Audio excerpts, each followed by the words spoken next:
اعوذ باللہ من الشیطان الرجیم بسم اللہ الرحمن الرحیم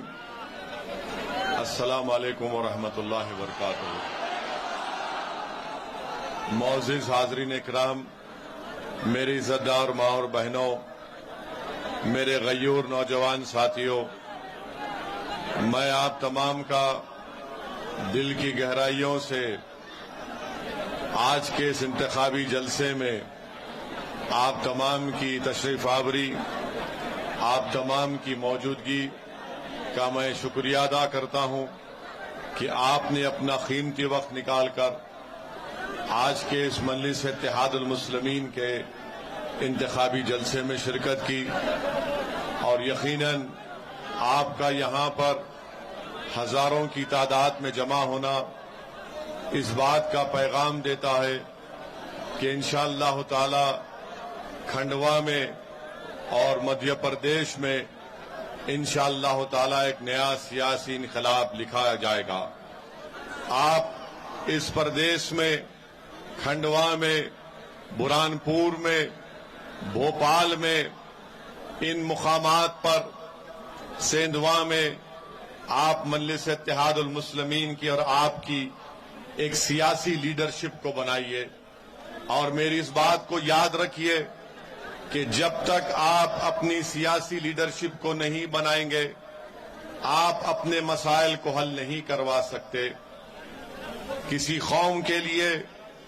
50 سال ایک لمبا عرصہ ہوتا ہے۔ آپ نے، ہمارے بزرگوں نے 50 سال مختلف سیاسی پارٹیوں کا ساتھ دیا۔ ہم نے زیادہ تر کانگریس کا ساتھ دیا، یہ سمجھ کر کہ کانگریس ہمارے مسائل کو حل کرے گی۔ ہم نے کانگریس کے حق میں ووٹ دیا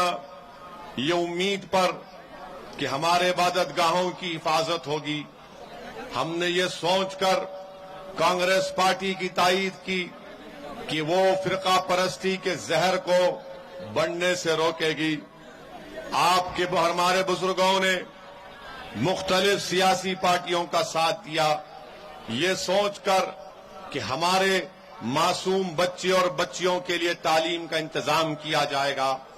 ہمارے نوجوان نسل کے لیے کالجز کا انتظام کیا جائے گا، پولیس کے ظلم سے ان کو بچایا جائے گا، جھوٹے مقدمات میں ان کو ڈال کر جیل جانے سے ان کو بچایا جائے گا، ان کے گھروں کی حفاظت ہوگی۔ میں آج آپ کے درمیان میں کھڑے ہو کر بڑی ذمہ داری سے عرض کر رہا ہوں کہ ان تمام چیزوں پر آپ خود غور کریے، سوچیے، اور اس کے بعد ایک اچھا فیصلہ لیجیے۔ جب آپ نے بی جے پی کو روکنے کے لیے کانگریس کو ووٹ دیا تب بھی بھاجپا کامیاب ہو جاتی ہے۔ میرے عزیز دوستوں اور بزرگوں، میری عزتدار ماں اور بہنوں، میرے غیور نوجوان ساتھیوں، اسد الدین اویسی آپ کے سامنے کھڑے ہو کر یہ بات آپ سے عرض کرنے آیا ہے اور آپ کو یہ سمجھانے آیا ہے کہ یاد رکھیے میری اس بات کو، آپ میں اور مجھ میں اتنی طاقت نہیں ہے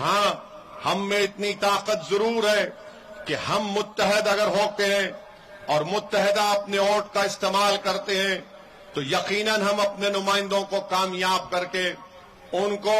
کھنڈوا کی بلدیہ میں یا مدھیہ پردیش کی ویدھان سبھا میں بھجا سکتے ہیں، تاکہ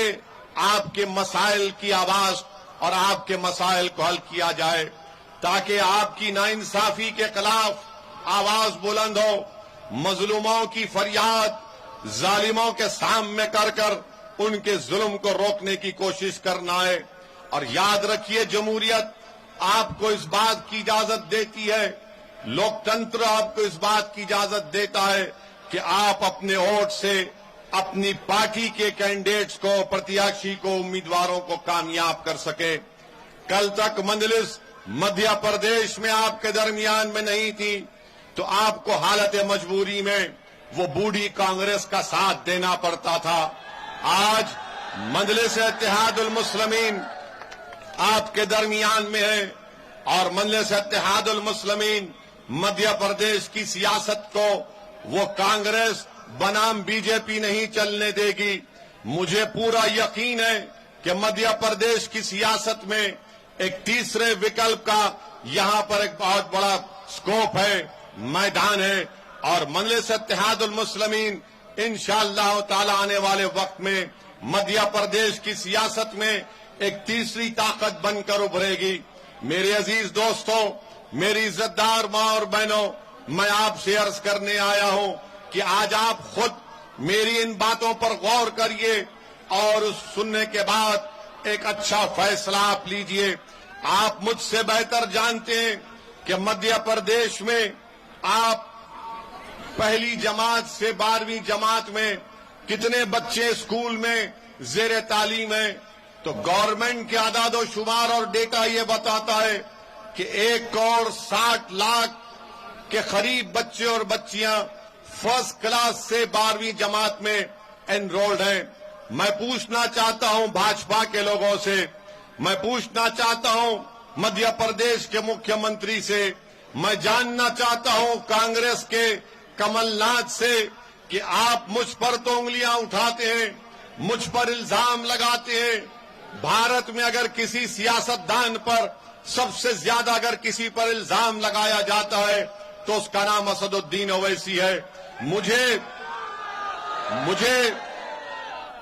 ان الزامات کی پرواہ نہیں ہے، آپ اور الزام لگاؤ، بلکہ الزام لگانے کی آپ کی مشنری میں اور اضافہ کر دو، مگر میں جو سوال کر رہا ہوں، اگر مدھیہ پردیش میں پہلی جماعت سے 12ویں جماعت تک 1,60,00,000 بچے انرولڈ ہیں، تو بتاؤ اس میں مسلم الپ سنکھیک سماج کا، مسلم اقلیت کا کتنا پرسنٹیج ہے؟ تو آپ کو جان کر حیرت ہوگی کہ اس میں مسلمان کا پرسنٹیج کتنا نکلتا ہے۔ آپ خود یقین نہیں کریں گے کہ مسلم انرولمنٹ اگر 7% آبادی ہے مدھیہ پردیش میں، تو بمشکل 4% بھی مسلمانوں کے بچے اور بچیاں پہلویں جماعت سے 12ویں جماعت میں پڑھتے ہیں۔ کیا اس کا ذمہ دار میں ہوں؟ کس نے آپ سے کہا تھا کہ الپ سنکھیک سماج مسلمانوں کے بچوں کو تعلیم مت دلاؤ؟ کس نے آپ سے کہا تھا کہ مسلمانوں کے محلوں میں اسکول کو مت کھولو؟ کس نے آپ سے کہا تھا کہ اگر ہمارے بچے ہائر ایجوکیشن کی تعلیم حاصل کرنا چاہتے ہیں تو آپ ان کے لیے کالجز نہ کھولیں؟ میں آپ سے عرض کر رہا ہوں کہ یہ مسائل ہیں، جذباتی تقاریر اور نعروں سے کچھ نہیں ہوگا۔ اگر آپ یہ چاہتے ہیں کہ زمین پر ناانصافی کا خاتمہ ہو تو نوجوانوں میری اس بات کو ذہن نشین کر لو کہ امتیاز جلیل، اسد الدین اویسی، فیروز لالا اور ڈاکٹر غفار قادری مدھیہ پردیش کو اپنی مقبولیت میں اضافہ کرنے کے لیے نہیں آئے ہیں۔ اگر ہم یہاں پر آئے ہیں، نوجوانوں تمہارے مستقبل کے لڑائی لڑنے کے لیے آئے ہیں، تمہارا حق دلانے کے لیے ہم آئے ہیں، اور ہم یہ چاہتے ہیں کہ مدھیہ پردیش کی سیاست میں آپ کو اپنا حصہ ملے۔ مجلس کی لڑائی حصے داری کی لڑائی ہے، اور جب تک الپ سنکھیک سماج کو، دلتوں کو سیاست میں ان کا حصہ نہیں ملے گا، ہم لڑتے رہیں گے، احتجاج کرتے رہیں گے اور عوام کے درمیان میں آتے رہیں گے۔